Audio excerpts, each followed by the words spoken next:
have a morning routine? Not the one you're planning to start on Monday. Not the one you built 3 months ago that lasted 11 days before quietly disappearing. The actual one. The sequence of events that happens every morning whether you planned it or not. The alarm. The phone. The negotiation with yourself about whether getting up right now is really necessary. The compromise. The guilt that follows. If that sounds familiar, here's what nobody has the honesty to tell you. You didn't fail because you're undisciplined. You failed because you built something your brain was never designed to sustain. William James, the first psychologist to study habit formation scientifically, and one of the most important minds in the history of psychology, made a discovery at the end of the 19th century that most productivity influencers have spent 100 years quietly ignoring. Sustainable behavior, he argued, is not produced by a motivated person making correct choices repeatedly. It is produced by choices that have stopped being choices. That has become a reflex. That happened before the part of you that wants to go back to sleep has a chance to vote. Read that again. The morning routine that collapses every time is built on willpower, a resource that depletes. The morning routine that lasts years is built on automaticity, which, once established, costs nothing and cannot be negotiated away by the drowsy brain of 6 in the morning that undoes every decision you made the night before, full of motivation, in the light. There is a person who has had a solid morning routine for years, and there is a person who restarts every Monday. The difference between them is not character. It is not discipline. It is not that one of them wants it more. It is that the first one stopped depending on motivation and built a system that runs independently of how they feel. And the second one has never stopped trying to feel motivated enough to begin. This is not another video about which habits to add to your morning. I am not here to give you a checklist of what successful people do before 8 a.m. I am here to show you the mechanism, the actual neurological mechanism James identified, by which behavior becomes automatic, and by which automatic behavior becomes identity. Give me the next few minutes. By the end of this video, you won't just know what to do differently. You'll understand exactly why everything you've tried before was guaranteed to fail, and what it looks like to build something that doesn't.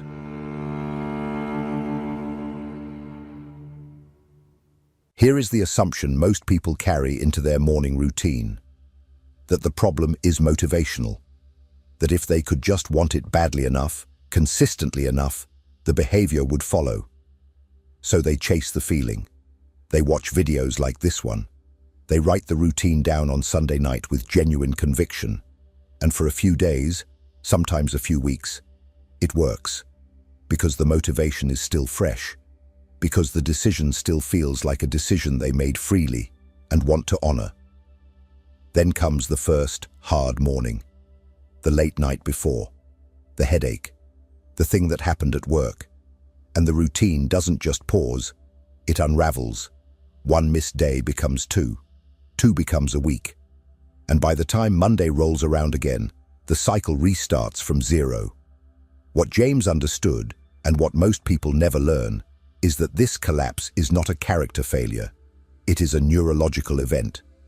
In the Principles of Psychology, James described the nervous system as a plastic organ, one whose structure is literally altered by repeated use. Every time you perform a sequence of actions, the neural pathway that underlies it becomes more permeable. The current flows more easily. The behavior requires less activation energy. Over enough repetitions, the sequence stops requiring a conscious decision at all. It fires automatically from a cue, the way a trained soldier snaps to attention before his mind has registered the command. But plasticity works in both directions. Every time you break the sequence, every time you decide, just this once, that it doesn't count, you are not simply skipping a day. You are actively reinforcing the competing circuit. The one that says the routine is optional. The one that says how you feel in the morning determines whether it happens. Each exception does not merely fail to add to the chain. As James wrote, it is like letting fall a ball of string you have been carefully winding. A single slip undoes more than many turns will wind again. This is the mechanism behind what feels like a personality problem. You are not someone who can't stick to things. You are someone whose nervous system has been trained, through repeated exceptions, to treat your morning routine as a negotiation rather than a fact. The practical implication is immediate and specific. Before you add a single new behavior to your morning, the first thing to protect is not the content of the routine, it's the continuity. James was explicit. Never suffer an exception to occur until the new habit is securely rooted. Not, try not to miss days. Not, get back on track if you slip. Never. The word is precise. An exception in the early stages of habit formation does not merely slow progress. It structurally destabilizes what is being built. The circuit is not yet strong enough to survive a break without interpreting it as evidence that the behavior is optional. This means the most important thing you can do this week has nothing to do with optimization. It is simpler and harder than that. Identify the one behavior you are currently trying to make automatic, and do it tomorrow, regardless of how you feel. Not because the behavior itself matters that much, because the continuity of doing it, of not giving the sleepy brain a single morning where it wins the negotiation, is the actual training. The behavior is the medium. The unbroken repetition is the mechanism. Most people focus on building the perfect routine. James would tell you to focus on building an unbreakable one. Those are not the same project, and confusing them is exactly how you end up restarting every Monday. What breaks the routine is almost never the difficulty of the behavior itself. It is almost always the size of what you are trying to automate. In the next part, we look at why the 10-practice morning is not an ambitious routine. It is an architecturally unstable one. And why the research James laid down tells us precisely how many behaviors a morning routine can actually hold. If this content is making sense to you, click the subscribe button and subscribe to the channel. Thank you for your support.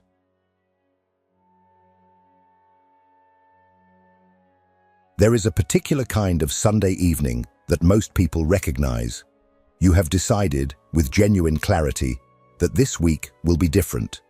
You open a notes app, or a journal, or just a blank document, and you write it out. Wake at 5:30, don't touch the phone, drink water, meditate for 20 minutes, exercise for 30, cold shower, journal, read, review goals, eat a real breakfast. It looks clean on the page. It looks like the life of someone who has their inner world organized. And for approximately 2 mornings, it feels that way. By the 3rd morning, the alarm goes off and the brain performs a rapid, unconscious calculation. It surveys the list.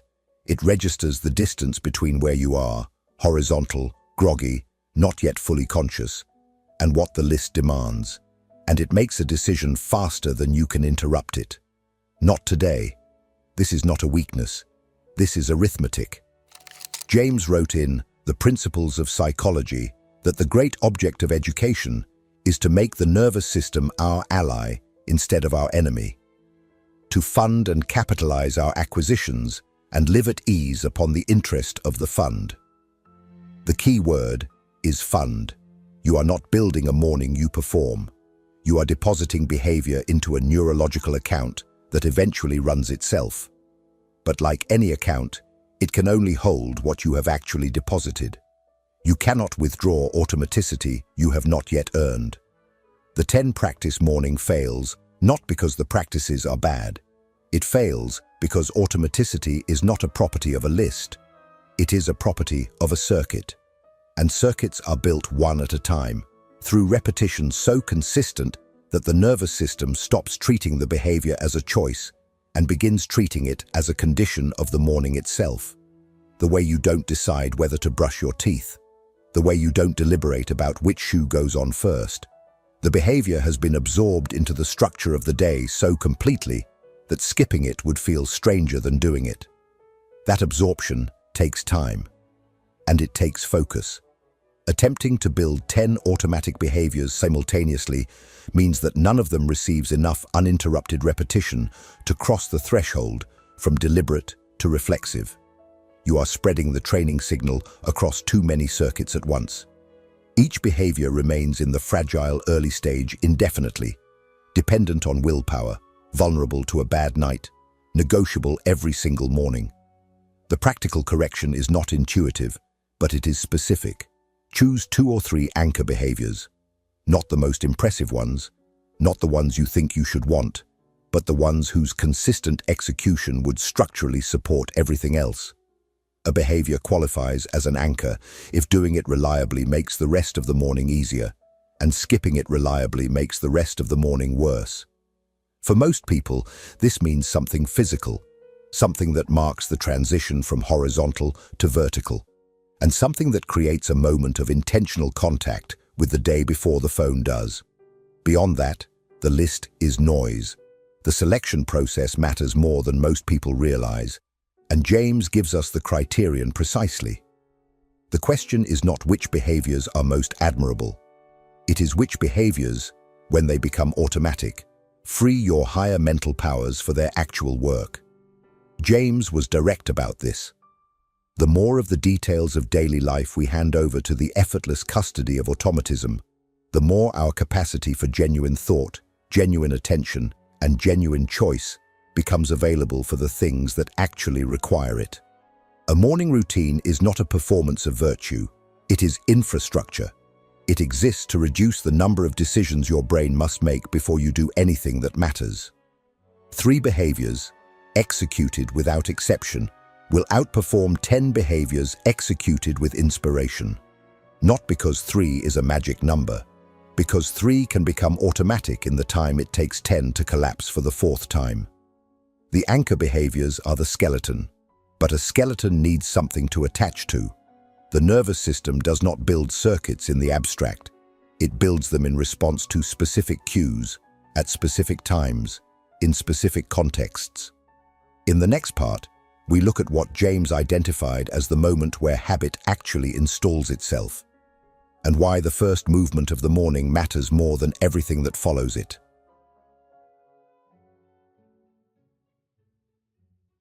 Most people design their morning routine from the middle. They think about the meditation, the exercise, the journaling, the substantive practices, the ones with visible returns.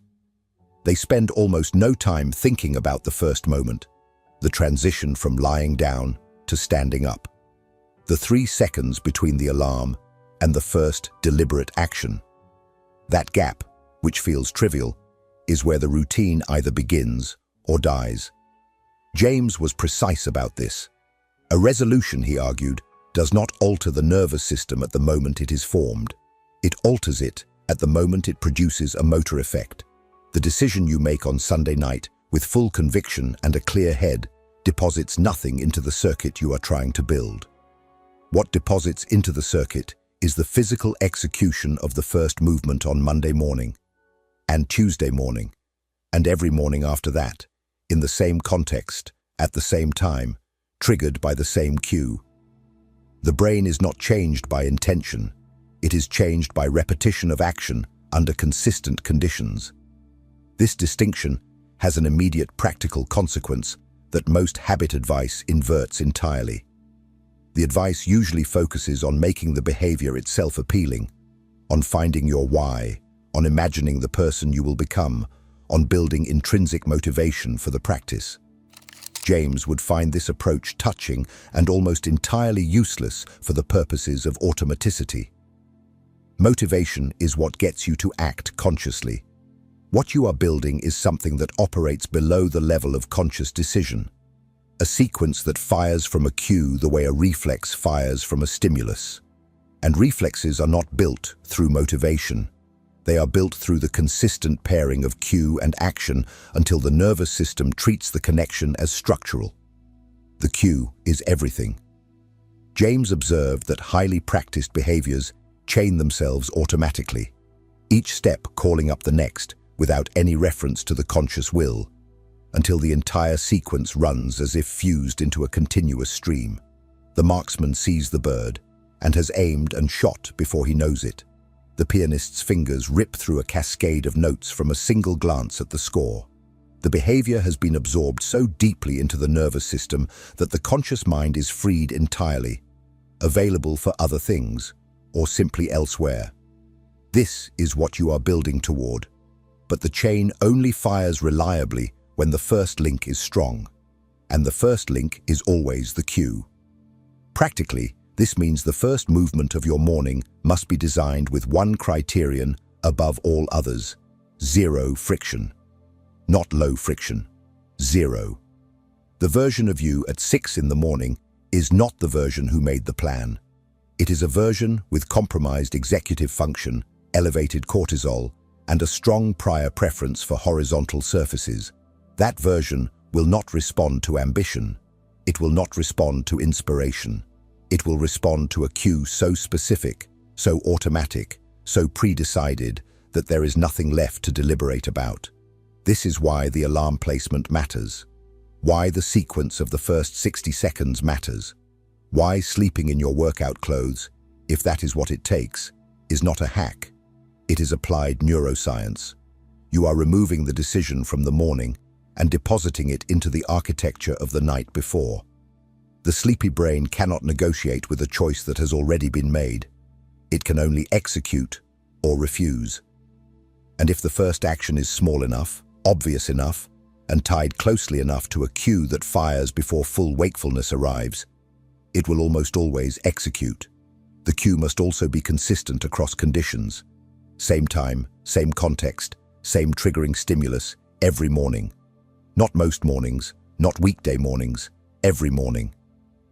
James was emphatic that continuity of training is the mechanism by which the nervous system builds reliable circuits, and that variability in conditions keeps the behavior in the deliberate, willpower-dependent phase indefinitely. When the context shifts, travel, weekend, disrupted schedule, the cue must travel with it, or the chain breaks. The behavior must be tied to a signal that survives context changes, not to a circumstance that only exists on optimal days. Because optimal days are not where habits are made. The next part is about the mornings when everything conspires against you, and why those mornings, precisely those mornings, are the only ones that actually count.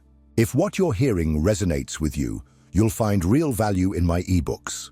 Beyond the Shadow breaks down Jung's core ideas, while Dialogues with the Unconscious gives you a 30-day path to apply them in your life. Both are linked in the pinned comment.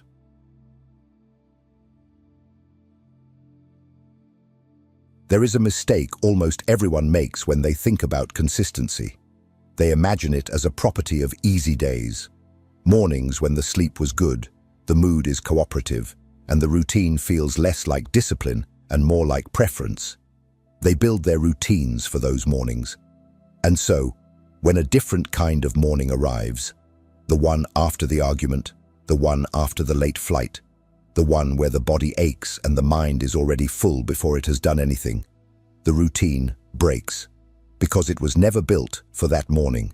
It was built for the version of life that doesn't actually show up very often. James understood this problem with unusual clarity, and his response to it was characteristically blunt. In the closing pages of the Habit chapter in the Principles of Psychology, he proposed what he called a final practical maxim.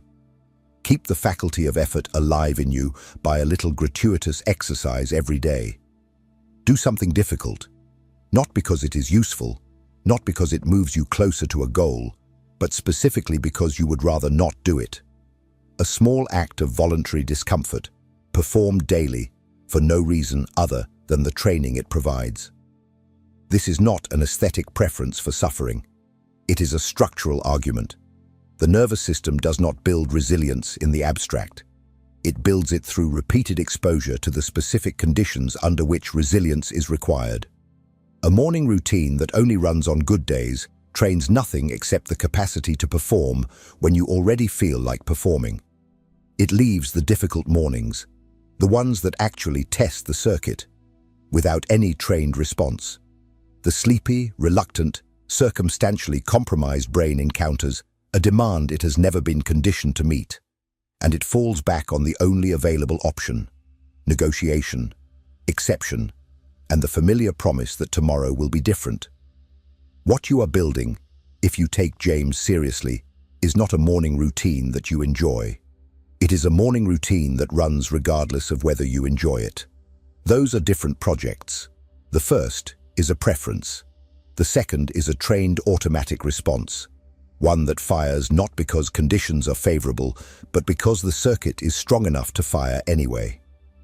The practical implication is specific and uncomfortable. The days when you least want to execute the routine are not obstacles to the process. They are the process. A morning when everything is easy and the routine runs smoothly adds something to the circuit. A morning when everything is difficult and the routine runs anyway adds something the easy morning cannot. Evidence, stored in the nervous system itself, that the behavior is not contingent on feeling, that it does not require permission from mood, circumstance, or energy level, that it simply happens, the way the body breathes, without consulting the part of you that would prefer otherwise.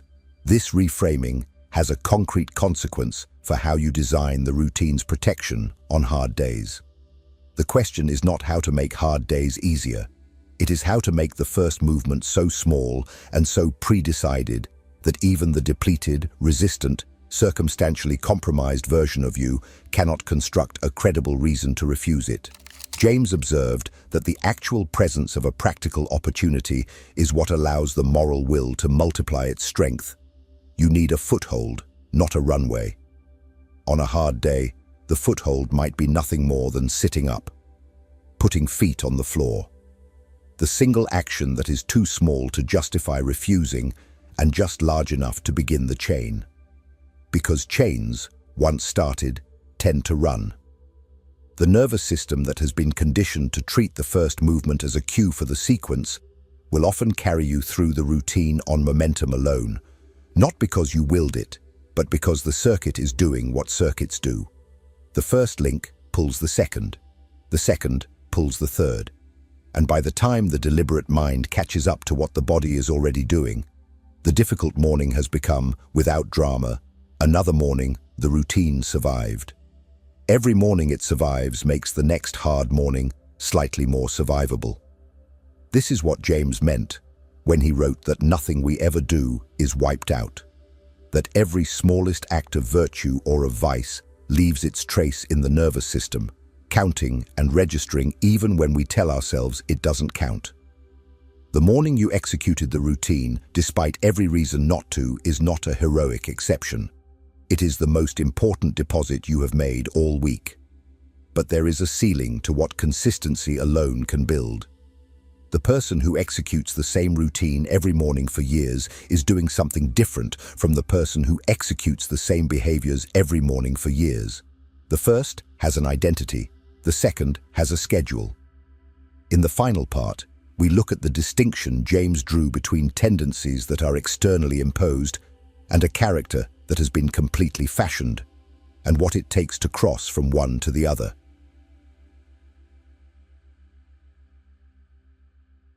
At some point in the history of every failed morning routine, there is a moment that goes unnoticed. Not the morning that routine breaks, the morning before that, when the person executing it is still, internally, someone who is trying to have a routine. Someone for whom it is a project under construction, rather than a fact about who they are. That interior posture is more fragile than it looks, because a project can be abandoned. But a fact about yourself is harder to negotiate away at 6 in the morning, when everything in you wants to stay horizontal. James wrote that character is a completely fashioned will. Not one in the process of being fashioned, but one already shaped by accumulated action into something that no longer requires deliberation to express itself. Character is not a trait you are born with. It is the residue of what you have actually done, morning after morning, until doing it becomes indistinguishable from being the kind of person who does it. The person who has maintained a morning routine for 3 years is not executing a habit. They are expressing an identity, and identity operates by a different logic than habit. A habit can be skipped. An identity creates dissonance when violated. The person who sees themselves as someone who runs in the morning does not deliberate about running on a hard day. They feel wrong on the days they don't, the way you feel wrong leaving the house without your phone. Not because you decided you needed it, because something structural in your sense of self registers the absence. The transition from habit to identity is not declared, it is accumulated. But you can orient toward it deliberately with something specific. Stop narrating the routine as something you are building and start narrating it as something you do. Not, I am trying to meditate every morning. Provisional, effortful, at arm's length. But I meditate in the morning. Stated as a fact, the way you would say you drink coffee. James argued that the self is constituted by what we back ourselves to be and do.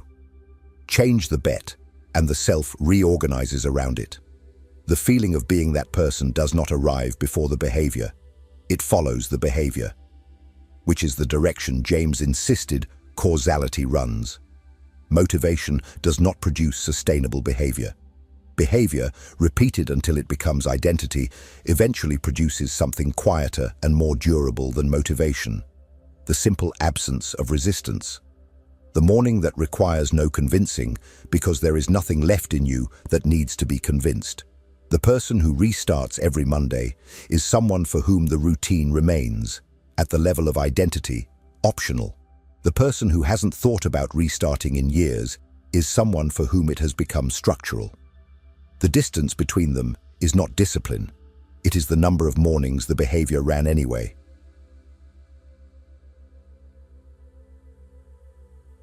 There is a version of this information you will carry for approximately 48 hours. You will think about anchor behaviors, reconsider your alarm placement, feel briefly that something has shifted, and then the week will arrive with its actual texture, and the insight will dissolve back into good intention, which is where most insights about habit go to die. James named this pattern with unusual contempt. He wrote that there is no more contemptible type of human character than the person who spends their life moved by ideas and unchanged by them, who collects realizations without acting on them, whose every resolve evaporates without producing a motor effect. Each time that happens, he argued, the next resolve is actively weakened. The emotional charge dissipates. The circuit learns that feeling something is sufficient, that the feeling is the action, and the action need not follow. So the question James would ask you right now is not whether you are motivated. It is, what is the single physical action you will take tomorrow morning before the negotiating brain has a chance to convene? Not a practice, not an intention, an action with a location, a time, a cue that exists in the world and not only in your head. Because the nervous system is not changed by resolution.